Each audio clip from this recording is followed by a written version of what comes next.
Well, good afternoon, good morning, good evening to everybody. Welcome to the latest SAMPS webinar. I'm your host for this webinar, Andy Bertera. My day job is the Executive Director of Marketing and Sales at a company called New England Biolabs, but I'm also a board member of SAMPS and have the pleasure of hosting today's webinar. Before we kick off today, I'm going to just share a few slides with you to give you an introduction to SAMPS, if it is an organization that you're not familiar with. So SAMPS stands for Sales and Marketing Professionals in Science.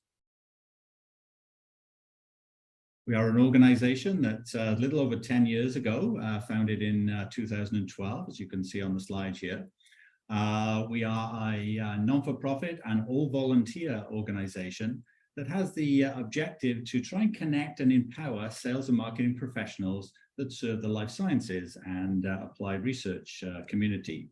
As you can see here, we're about 1,200 members, and traditionally we had 2 annual meetings, which we got together once in Europe and once in the US, to share best practices across the sales and marketing community within the life sciences. Through the pandemic period, as you're all painfully aware, we moved to more video formats, and the webinars that we have today will continue. I want to draw your attention to 2 conferences coming up, our first live events that we've had, haven't had for many years. The first one kicks off middle of this month in Glasgow on the back end of the European Society for Genomics, ESHG meeting. So we're pleased to have that event there. And if you haven't already signed up for that event, please do so. You can go to samps.org and find more information. We're also planning an event on the back end of cell biology in Boston in December, and more information will be following on that. We also have an annual awards meeting where we recognize companies as well as individuals in the sales and marketing space for their contributions. So look out for more information on that in the coming months. Also want to draw your attention to our next webinar. I'll be involved in hosting this one as well. This is entitled The Revolving Commercial Door, How Can We Retain Talent?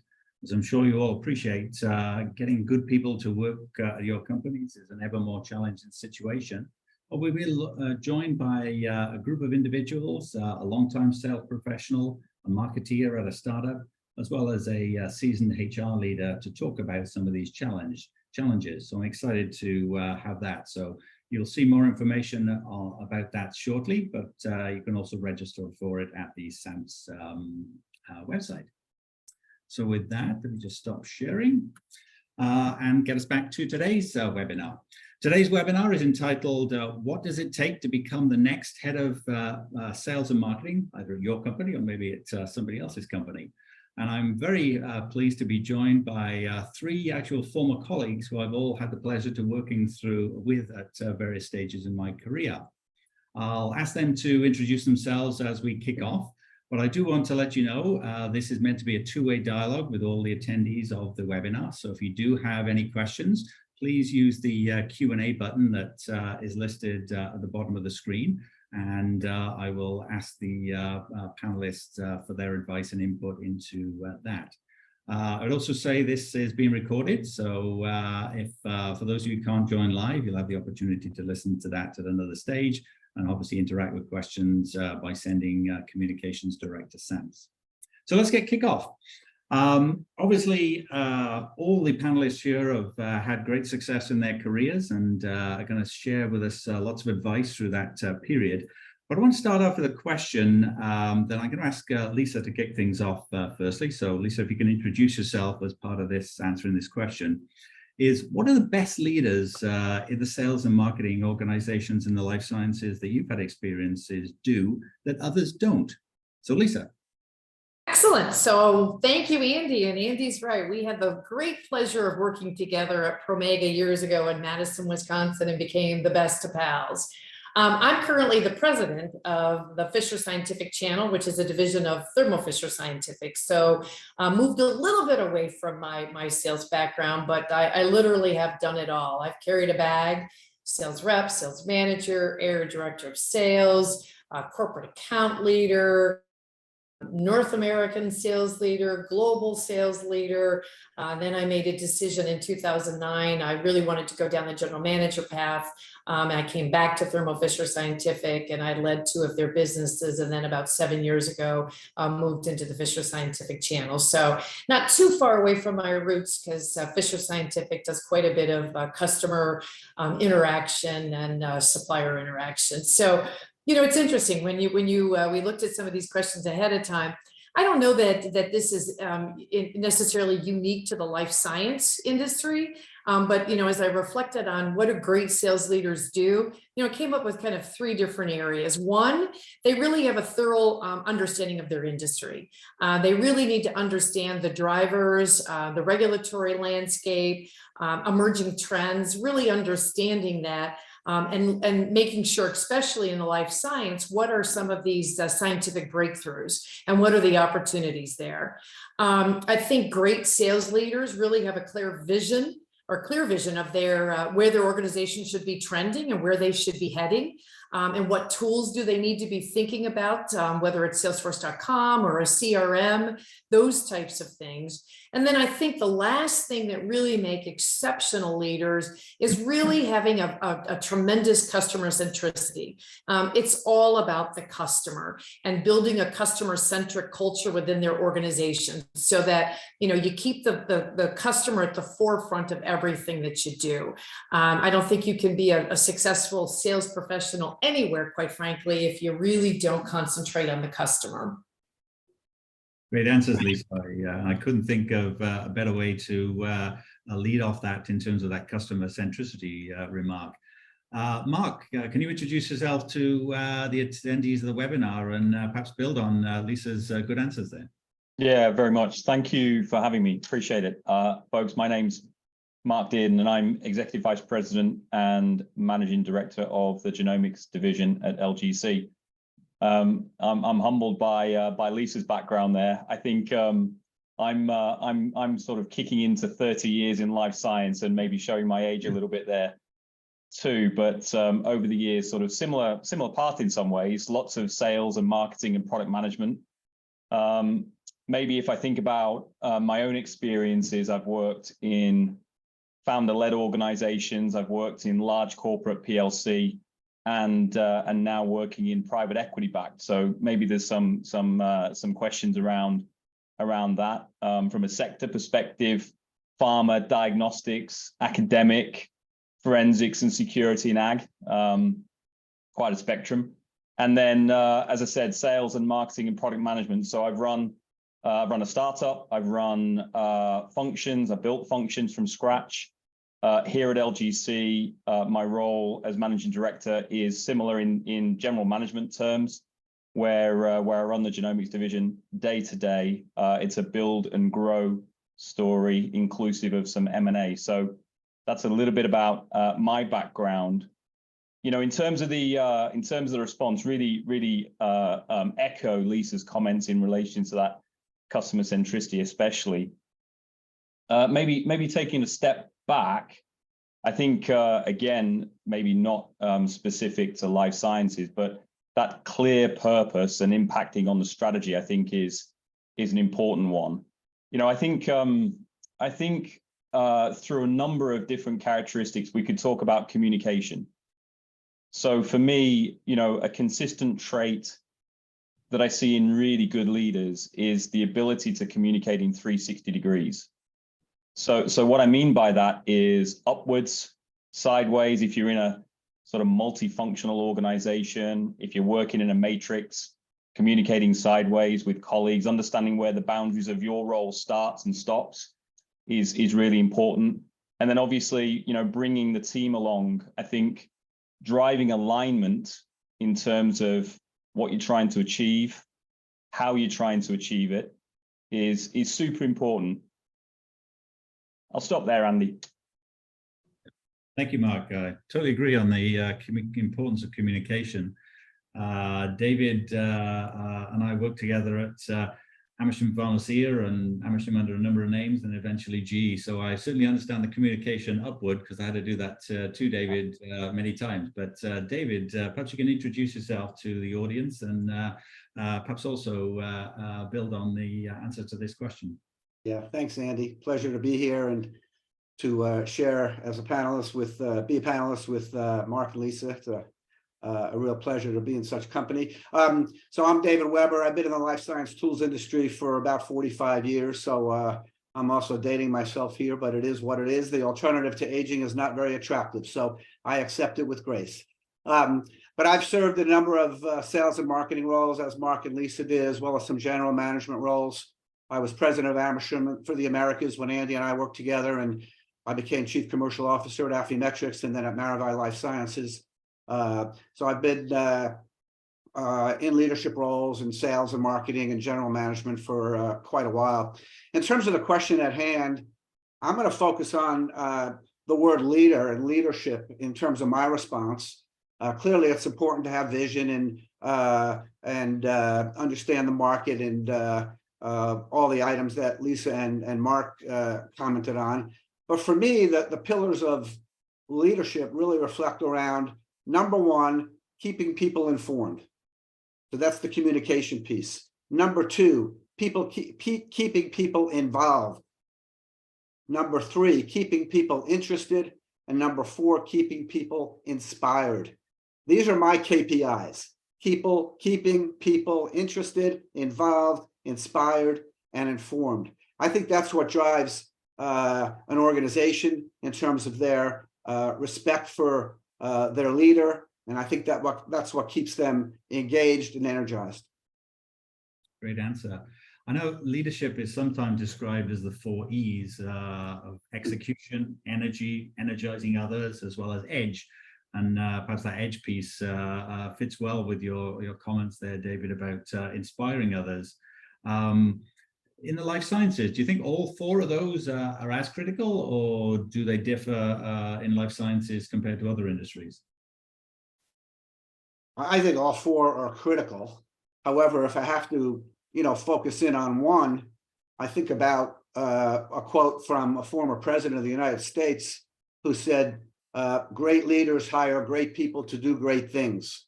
And I love that, because I think that's really an important characteristic of being a commercial leader in the life sciences or any industry, but this is all about the life sciences. So I think personally, of those 4 items that you mentioned, Andy, energizing others is really absolutely critical to the success of you as a leader, as well as the success of the organization as a whole. Yeah, no, great comment. I think from my experience as well, great managers, great leaders also identify gaps in their own knowledge, and they hire people to actually strengthen the organization as well as their leadership by, having their ability to, the person they hire fill in that gap for them. Oh, no, we know it all, Andy. Of course, there's no gap. Lisa, any thoughts around those 4 E's and this sort of challenge of good leaders having to bridge many different areas? That's what's fun about having a panel discussion, because there's a variety of opinions here. So while I agree with David, I think all 4 of them are absolutely critical to success. But I also think it depends on the circumstances, and at different times one will be more important than another. But maybe being part of a distribution business, if I had to pick one, I would say execution.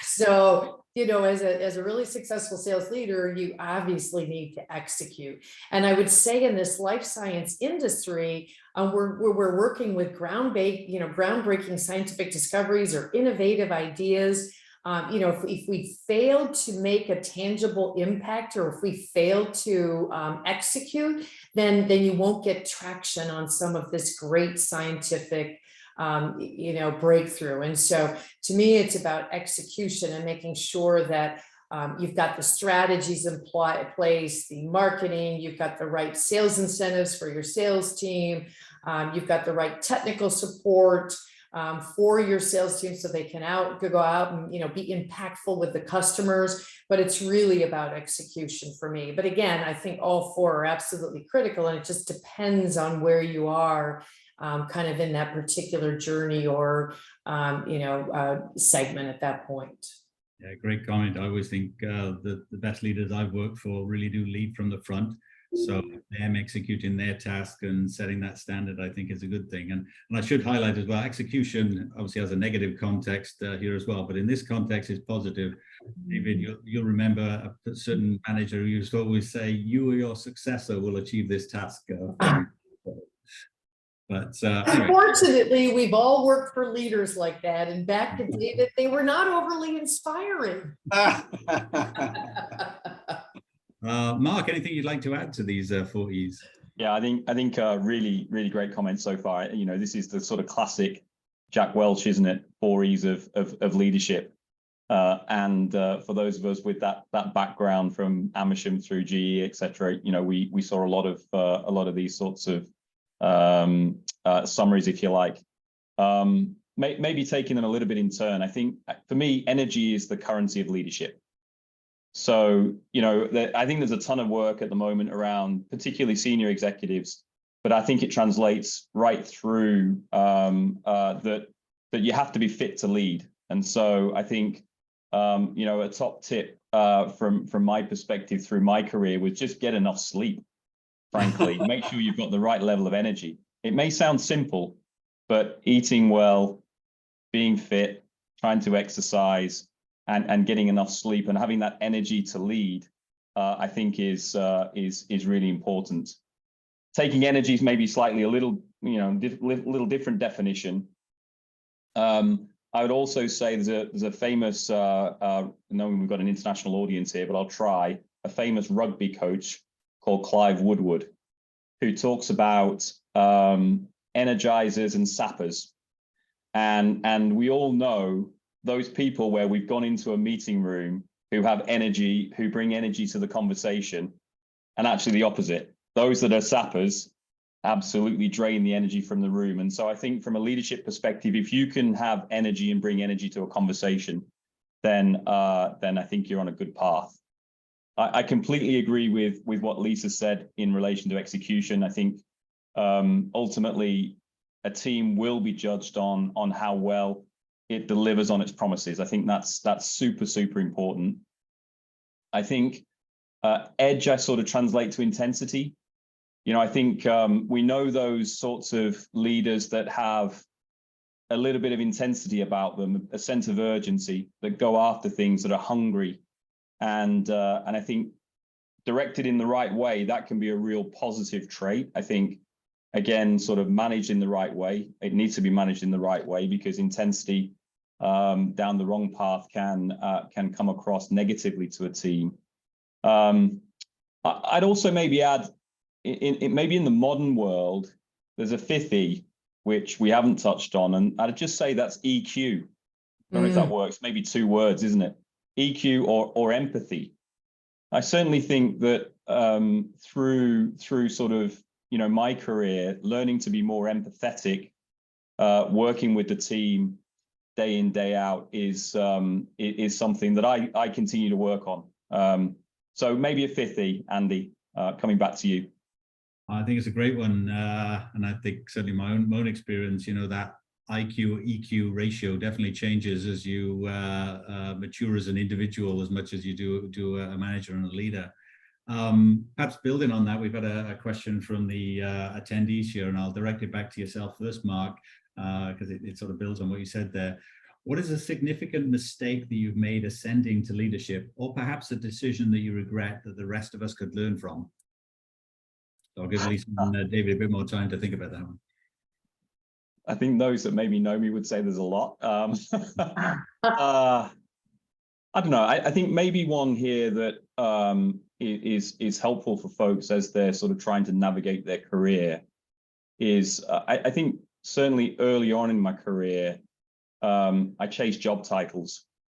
So I can definitely talk to, I had intensity, I had urgency, and I chased a job title. I wanted to get ahead.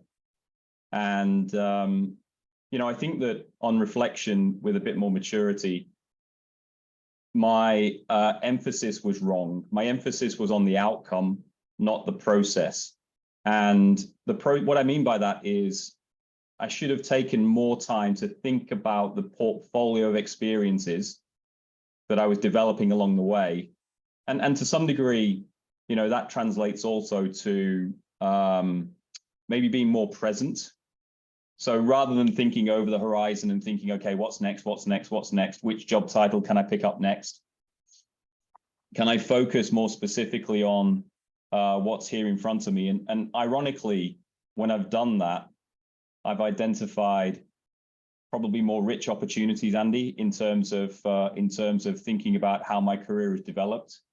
I kind of maybe use a metaphor of maybe there's some surfers out there, I don't know, but if you're looking so far into the horizon, you maybe can't see those waves that are coming right next to you. And, you know, you want to catch that wave of opportunity as it comes by being present and being more local rather than just thinking about what's next all the time. So to sum up, I guess it would be, don't chase those titles, chase that portfolio of experiences. Those opportunities will then come. Yeah, great comment. And I think, as we all know, titles definitely vary by company. You know, you could be a VP of something, but the company's only 5 people. It's VP Right. of not a lot, you know. So it's a great comment. Lisa, any words of advice from yourself? Yeah, I mean, excellent comments, Mark. And it's interesting, you know, when I reflect back, there was a manager that I worked for at one point, and unfortunately, I've had tremendous bosses over the years, but this guy was not at the top of my list. And we all have those, and you have to kind of you know, learn to navigate those difficult waters. But he did say something one time to me that has actually stuck with me. And he basically said, make sure you're running towards something and not away from something. So just to build on what you just said, Mark, I think oftentimes people are running towards a title or a position, and they may not be passionate either about what you have to sell or the company. And I think you need to just kind of slow down and be patient when you're looking at your career. I made a really bad move one time thinking that, hey, distribution is distribution. I can do anything. And I learned very quickly that I really need to be passionate about what it is that I'm doing. And I learned very quickly that I love the life sciences industry. And that's where I get the most joy, quite frankly, and that's where I think I can add the most value. But what we stand for and what we do, you know, enabling our customers, I mean, that's our mission statement at Thermo Fisher, to make the world healthier, cleaner, safer. That's something that I can absolutely resonate behind, and I can really stand behind that. And so, you know, just be patient in your careers and make sure that you are running towards something, and it adds a skill set, or it adds you know, a level of maturity or a level of exposure that you can add to your toolbox versus just adding a title. And I think that was really, really, really good advice that from this point, you know, from that point forward, quite frankly, I tried to live by. Excellent. Yeah, I totally agree on the passion front. I think, you know, showing people how passionate, how enthused you are about an area goes a long way to sort of convincing them that your arguments are right, or your direction you're proposing is right. David, lessons learned from yourself? Yeah, I think it's a great question. And I think when I first ascended into a management role, I tended to manage my team as a monolithic entity, as opposed to as individuals. And I came to the realization that that was a serious flaw in my style, and that what person A wanted out of life is quite a bit different, or could be quite a bit different than person B.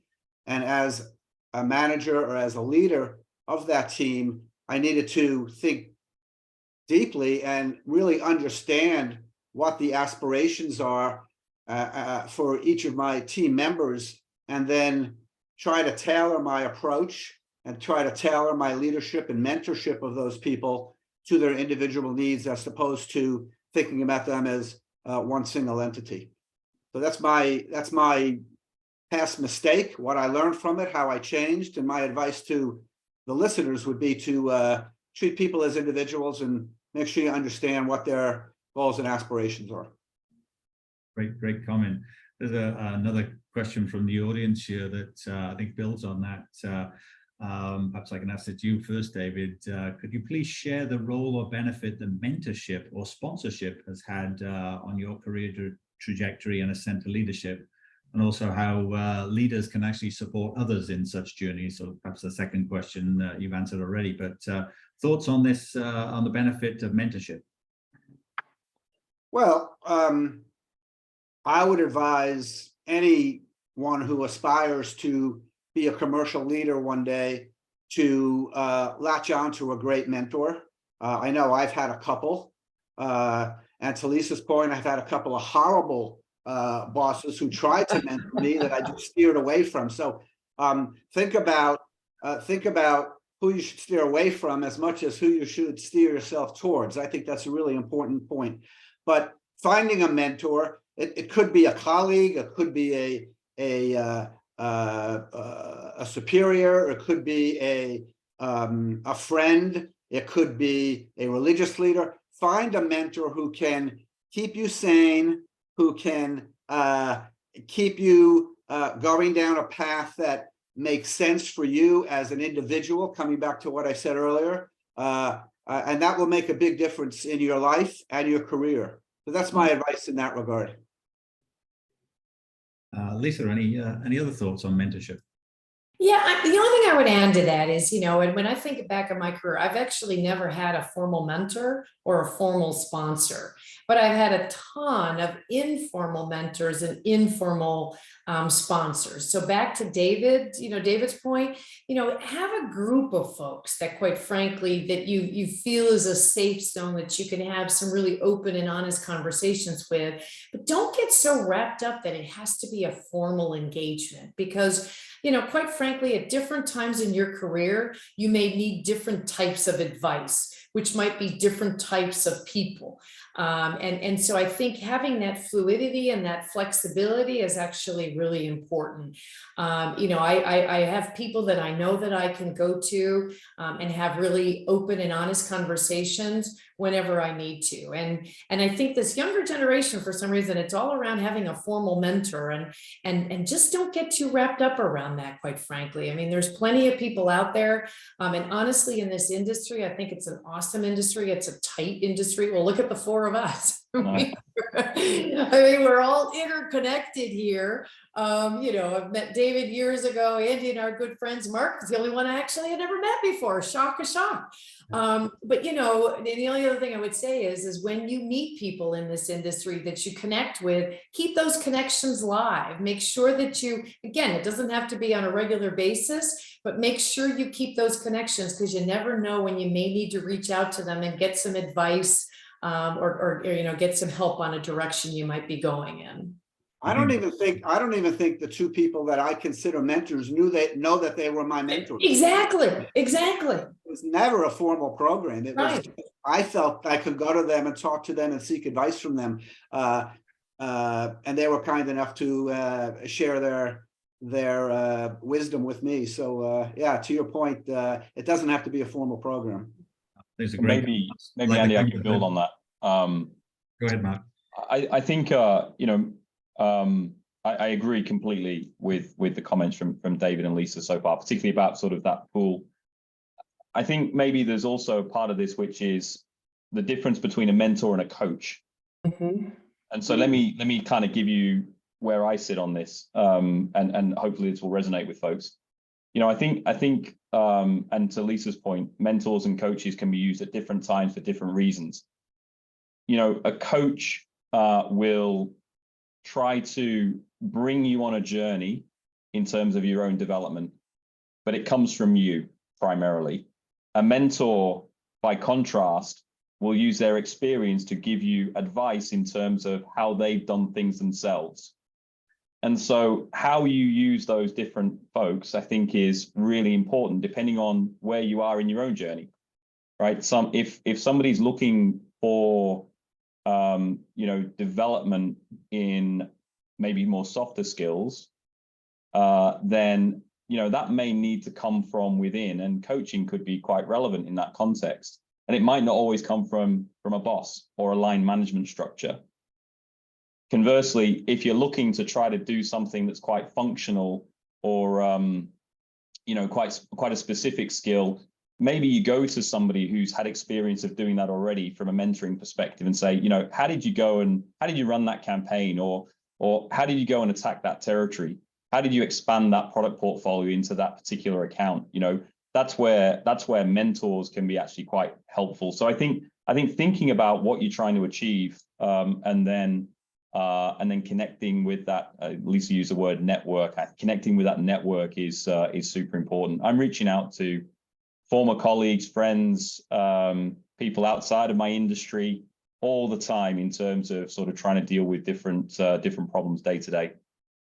Great answer. I think the summary there is, don't think about mentor in the singular, think about it in the plural, and vary, who you speak to depending on the specific question at the time you have it. So great feedback from them.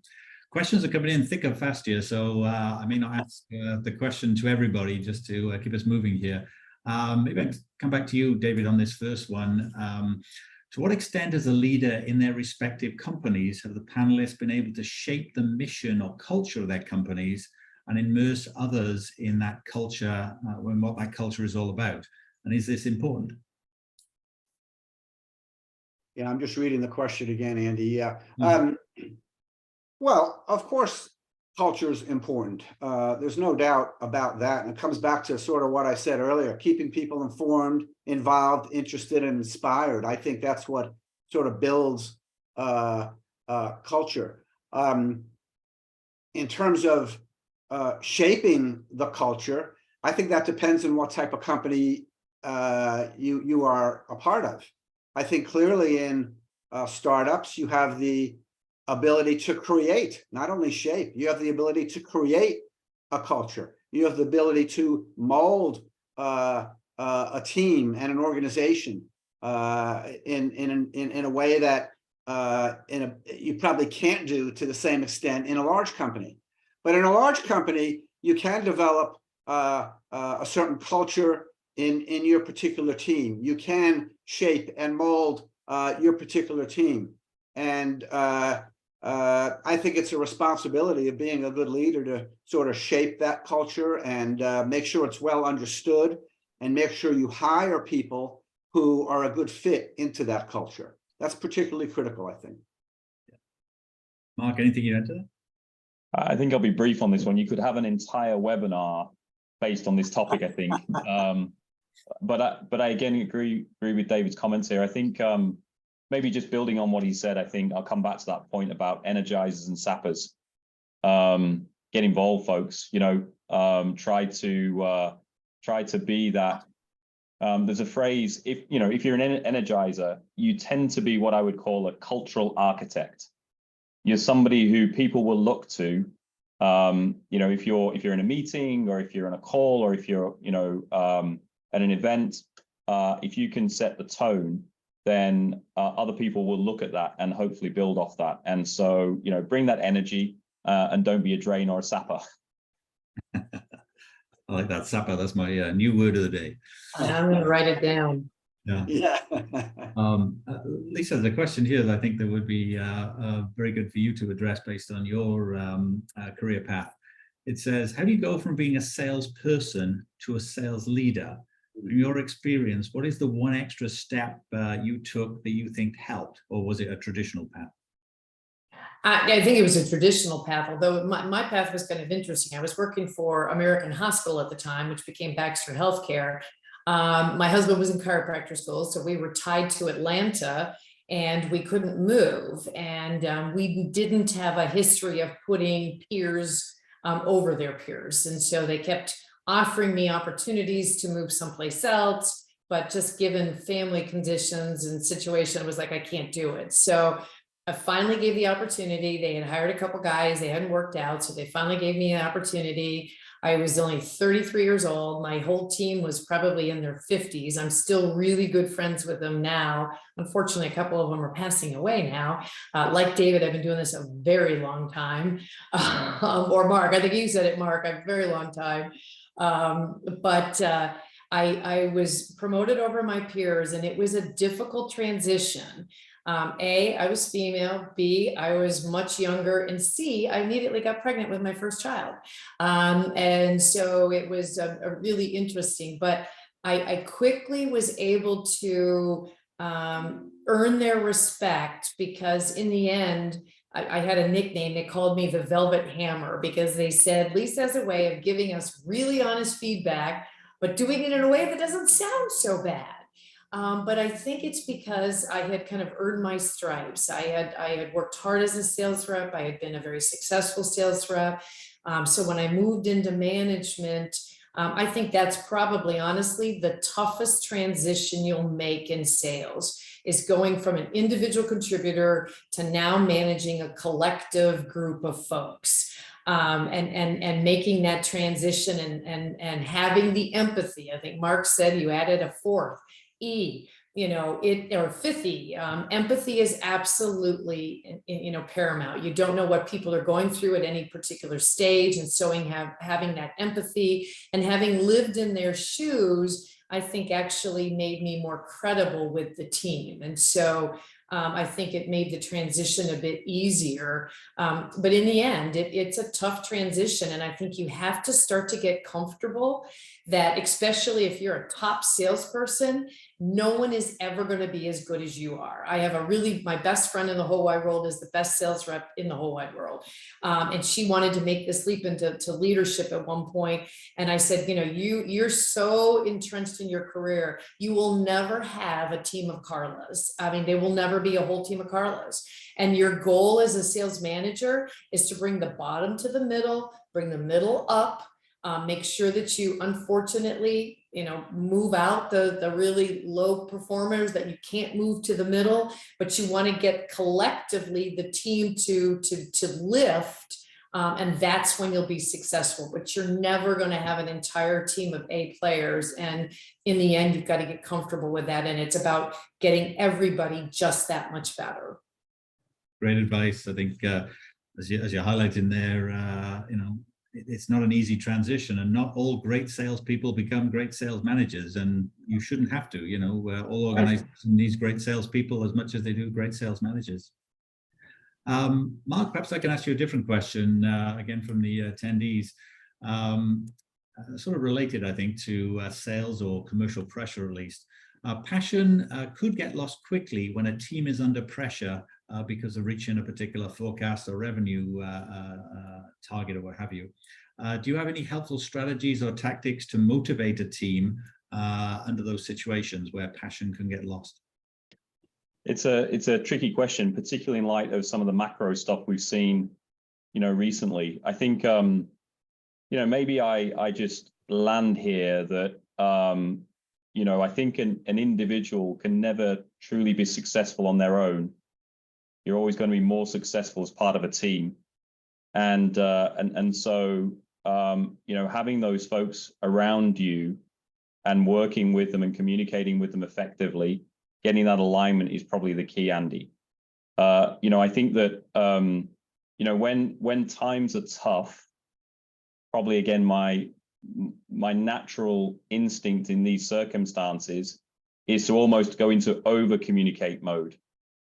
So, you might think about sort of, particularly in virtual environments, and many of the team listening in today will maybe be working remote or working in a virtual environment. I think that can sap energy at times. And so, I would make the effort to be the glue, to over communicate, to be in touch with people, and continue to make those connections. That's where I would start. I think then you've got to sort of build on that depending on what kind of comes back your way, and then move on from there. That's probably the first thought from my perspective. Great answer. Anything you'd add to that, David? Well, I empathize with people in that situation. We are all, as commercial leaders, under tremendous pressure these days, maybe much more so than in the past. Tremendous pressure to hit our numbers. That's our first and foremost responsibility as commercial leaders, to hit the numbers. And with that comes intense pressure from within yourself as well as from your leaders. So I can understand when I can understand the fact that passion could get lost. So I think, as Mark said, I think as the leader of a group, perhaps facing that kind of pressure, I would over communicate. I think that's absolutely critical. But I would also tell people to keep their eye on really what the long-term opportunities are and the long-term vision for the firm. And I also am of the opinion that every great salespeople sometimes has a bad quarter. Mm-hmm. There's nothing wrong with that. And as a leader, you want to manage the team so that if someone's having a bad quarter, someone else is having a better quarter, so you even it out. But I always want to reassure great salespeople who have a bad quarter are still great salespeople. And I keep on telling them that. And those of you who've worked with me know that I truly believe that. And one quarter is not going to derail your career. So stay focused on the longer term, and obviously do what you can to hit your targets for the quarter, but realize the fact that you're working as part of a team, and there are others on the team that could help pull the organization up. Great comments, David. The only thing I would add is, if you find yourself in that situation where you're having that bad quarter, communicate. Don't let the manager be surprised at the end of the quarter that you missed it by a mile. Communicate what's going on, because usually there's usually 1,000 reasons why it's outside of your control. A site closes down, whatever, something happens, that is totally out of the individual's control. And let me just add real quick, but it comes back to tying it back to a customer. When things are going bad for me, if I go back out and I call on one of my critical customers, and I understand the impact we're having on their research or the impact we're having on their production, it kind of ties it all back again to say, what we do in this industry does matter. It has a significant impact on society. And so, yeah, you're going to have bad quarters, bad years. It just happens. But if you can tie it back to, what we do makes a difference, then it kind of inspires you to keep going each and every day. Great point. Maybe I'll ask you this follow-on question, which it's sort of related. Again, from one of the attendees who says, any suggestions for someone who feels like they're doing all that they can, doing all the right things, but nothing seems to be going right? And they feel as if they've been trapped by a series of bad bosses, unfortunately. Are there places that you can go, or people that you can reach out to help you get out of this particular situation? Lisa, do you want to start with you? Sure. Yeah, I think that's where it goes back to having that incredible network. And I think that's why you've got to broaden that network so that, you can have an honest, open conversation, because in some circumstances, it may be time for you to make a move, quite frankly. I hate to suggest that. I always hate to lose good people, but sometimes maybe the fit isn't quite right and the relationships aren't quite right. And reaching out to that network and exploring other opportunities, that might just be the catalyst that you need to inspire you to go find something new, and be thoughtful again about when you go make a move, and make sure that it's something that you're running towards and not that you're running away from something. So it does take quite a bit of analysis to say, okay, why am I doing this? Am I doing this because I am, I'm running away from something? Or is it just time? Am I getting a little stagnant? And is it time to explore new opportunities? Great answer. Mark, anything you want to contribute to that difficult question? Yeah, it's a really tricky situation, isn't it? But I would say to that person raising that question, character is different than image. So stay true to your own character. And I think building on sort of Lisa's comments then in terms of something, maybe practical, I think the person raising that question, or folks that are thinking about that question out there, would be, are you operating in an environment where you can play to your strengths? And I think that there's nothing wrong with not getting the job, not getting the gig, not fitting in a certain environment. But when you do find that place where where you do fit, and you can then play to your strengths, and clearly you'll do your best work. And so I think really assessing that, whether you find yourself in that environment where you are playing to your strengths, and if not, then assessing what that looks like through that network, as sort of Lisa advised, I think is probably a good path to take. A great answer. I think it's hard sometimes to make that decision to move on. I know when I joined Promega, as Lisa knows, I've been with Amersham and G for I think 18.5 years. But I really didn't know how much I knew until you went to a new environment, and people who ask you questions that were in a different context, or people you hadn't interacted with, but until they challenged you in that different environment, you didn't know what you knew. So don't be afraid to take those risks, I guess. Let's move on to a different question. Maybe back to yourself, David.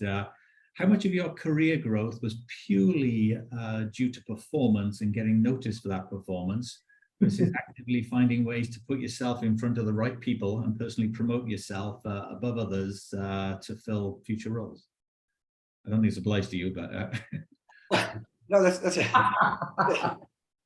a great question. I mean, I would also throw into the mix luck, being at the right place at the right time, and that comes back to what some of us spoke about earlier in terms of networking and making sure that you're reaching out to folks and exploring what's going on in the space in which you operate, and getting an appreciation for what other firms might be doing. So I think it's been a combination of factors for me. I think there clearly was a performance factor. You have to excel at what you do to stand out. I think that's true. But for me, I think it was more about the networking that I did, and the people with whom I stayed in touch with, and the fact that I was always interested in this industry. I'm absolutely passionate about this industry. As Lisa said, we're contributing to bettering humankind, and that's what keeps me going. And as this industry grew and new techniques developed, I got energized and I wanted to be a part of them. So I sought out people who were actively engaged or opinion leaders in those areas. And when the time was right, I took a gamble and made a move. And I think that's, for me, has been very, very healthy. On the other hand, I'm generally very loyal to the organizations with which I engage, and making a move should not be taken lightly. It's got to be carefully considered. And but for me, it was all about making the right moves at the right time to either capitalize on the growth of an industry, or capitalizing on a relationship that I have, or capitalizing on an opportunity that was presented to me. No, great answer. I think ultimately, as you said, I think performance, you have to have that performance, because if you don't have it, then there's not a lot to communicate about. Absolutely. But equally, you should look for opportunities in discussion with your manager and peers to highlight those successes. I remember I went on a training course once, and without going into the details, the feedback they gave me was on Andy's epitaph, on his tombstone, it will say, Andy Bertera, if only he said that, because I didn't speak up very often in sort of, large group meetings and things like that. So that stuck with me, that particular reference. We got a couple more questions coming in here. Maybe this one for you, Mark. Do you have any non-negotiables, integrity, lack of customer centricity, toxic environments, that you may decide not to, that may make you not decide to further invest your time in a particular company? So it's interesting, actually. We were talking about this at a leadership conference recently, in terms of trying to drive clarity in terms of what might be a non-negotiable, more in the context of leadership style, in a sense. And so I think I kind of work to three. So first and foremost, I think authenticity is critical from a leadership standpoint. I think in all that we've talked about today, and you can take tips from any of us or from any of those folks you connect with, but you have to be your authentic self, right? You have to, if you're not acting or operating in the way that is authentic to you, people will pick that up and you'll fall over. So you have to be your authentic self. I think second, I talked a little bit about intensity earlier on in the webinar today. I think for me, I really like that intensity. I like to see a sort of sense of urgency in the team, and we're trying to do good work, and I really want to see a degree of intensity as we move forward. And then third, and it's a bit of a, I don't want to play sort of buzz bingo here, but it's a little bit of a buzz bingo phrase, but a growth mindset. I think we've talked a lot about development and leadership development today. And I'm learning as we're going through this webinar, I'm learning from each of you and from the questions as well. And so, take opportunities. If you're invited onto something like this in the future, take those opportunities, because it gives you a chance to stretch and to learn from other people. And you never know what you might pick up. I've certainly, as I said, learned from each of you today. So the growth mindset would probably be my third. Very well said. I appreciate the time, so I'm going to switch to another question. This one for you, Lisa. We talked earlier about the importance of communication, and I like Mark's term about 360 communication. The question is really, how do you handle incidences of miscommunication? Yeah, that's an interesting one. I think you have to handle miscommunication with integrity, quite frankly, and transparency is what I would say. So, kind of ties to what Mark was just saying as well. I think when you make a mistake, you got to own it. And sometimes it can be very painful, but I think it shows a level of transparency. And I think in this day and age, there needs to be a level of transparency. I mean, and those types of conversations are never that easy to have. But I think you'll feel better in the long run, quite frankly. And I think you'll earn the respect of the organization, because let's face it, this is a fast and furious market. And, pre-COVID, during COVID, now after COVID, I mean, it is just ever changing right now. And I think the pace allows the opportunity to, quite frankly, to do things that maybe you regret doing. And I think the sooner you own it and the quicker you own it, the better off you are. Totally agree. Anything you'd like to add, David?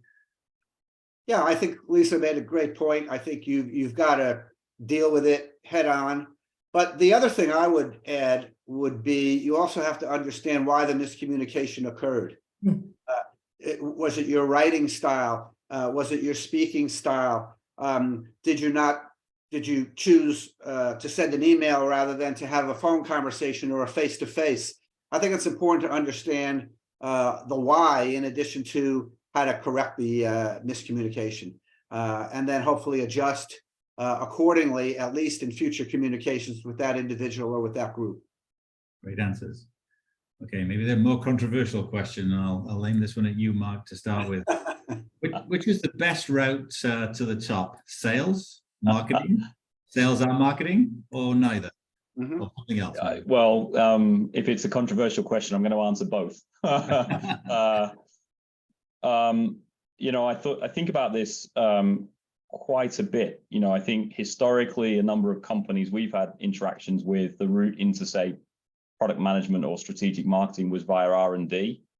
My own bias on this is, I think having sales experience, working with customers is an imperative.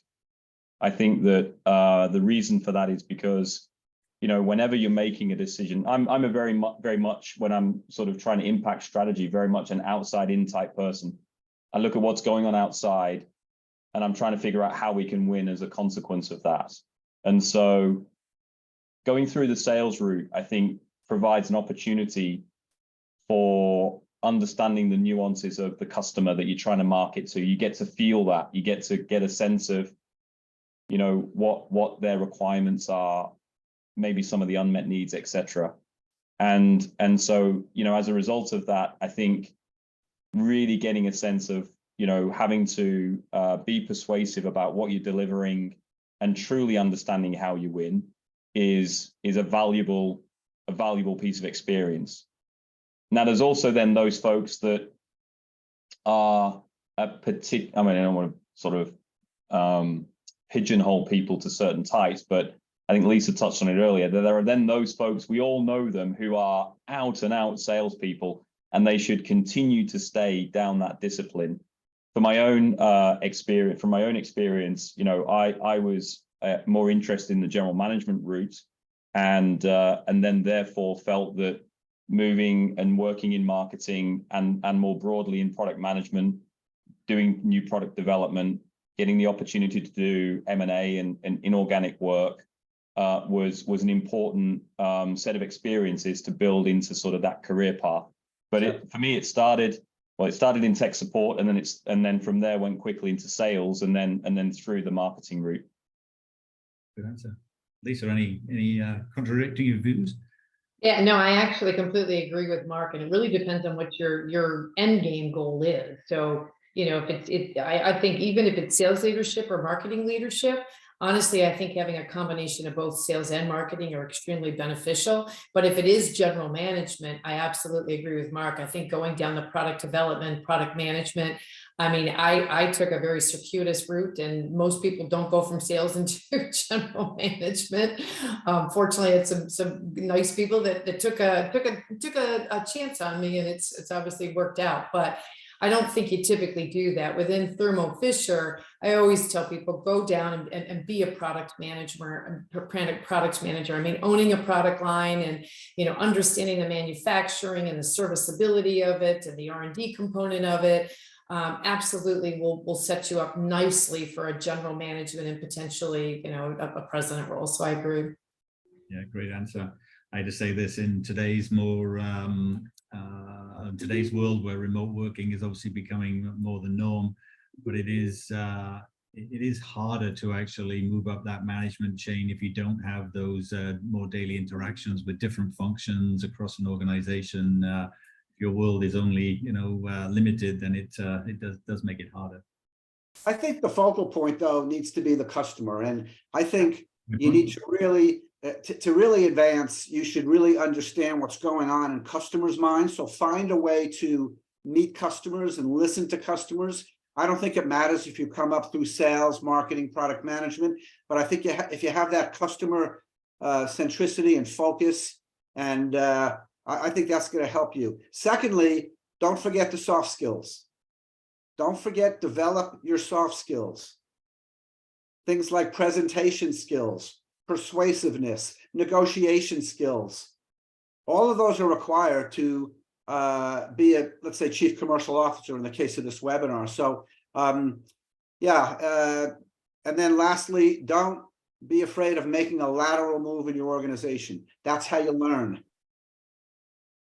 So I think all three of those areas will contribute to your personal growth and help you achieve whatever aspirations you might have for your career. Maybe that this is the answer to the last question I was going to ask the three of you, but I'll ask it to you, David, because it may be the same answer. But is that the advice you would give to someone who's early in their career, but aspires to be that chief commercial officer in the future? I don't answer many questions with a one-word answer, but yes. Yeah. Excellent. So Mark, perhaps you can answer the same question. What advice would you give to someone early in their career? I think I went back to it earlier in terms of you know, really focus on that portfolio of experiences, but then maybe as you develop through your career, maybe contrary to what you said earlier, Andy, I would say speak less and listen more, and then be decisive when you need to be. That for me is certainly, as I've matured in my career, you know, earlier on, my 2 cents was always relevant. I wanted to put it in, blah, blah, blah, blah, blah, blah, blah. Right. But certainly as I've matured, I think speaking less, listening more, and being decisive as appropriate. Yeah. No, my comment, you have to speak some to speak less, you know. So. You, on the other hand, need to speak more. The rest of us need to speak less. Lisa, perhaps you can bring us home with that same question. What advice would you give to somebody early in their career? Yeah, I'm going to play a little bit what David said. I mean, I think lateral moves, absolutely, David, you are spot on. And so many people are uncomfortable taking a lateral move. But I think lateral moves are absolutely essential. I mean, I did 2 GM roles. Each of them were very different. I learned different skills. So when you take that lateral role or move, make sure that, you know, it's a skill set or a product area or a market area where maybe you need some, you know, additional learnings, and that would, you know, and it just helps round you out as an individual. So do not look at that as a bad thing. And I think in the old days, honestly, David, when we were growing up, and Mark, I think it was looked at very poorly, but nowadays it is absolutely not. I look at people and I see that they have done multiple roles, but have added to their skill set. I'm like, thumbs up. Great. Wonderful way to finish this hour. I want to thank Lisa, Mark, and David for the wonderful conversations. I want to thank all the attendees for joining us today. Hopefully you found value in it. For those of you who listened to the recording, thank you for joining us in that. And just a reminder, SAMPS has its first live event in person in Glasgow in a couple of weeks' time. So if you find yourself at ESHG, then please join us there live. Hopefully we're able to. And if not, next webinar is June 28th. So thanks for joining us. Thanks again, Mark, Lisa, and David. Really enjoyed the conversation. Pleasure. Thanks, folks. Thank you.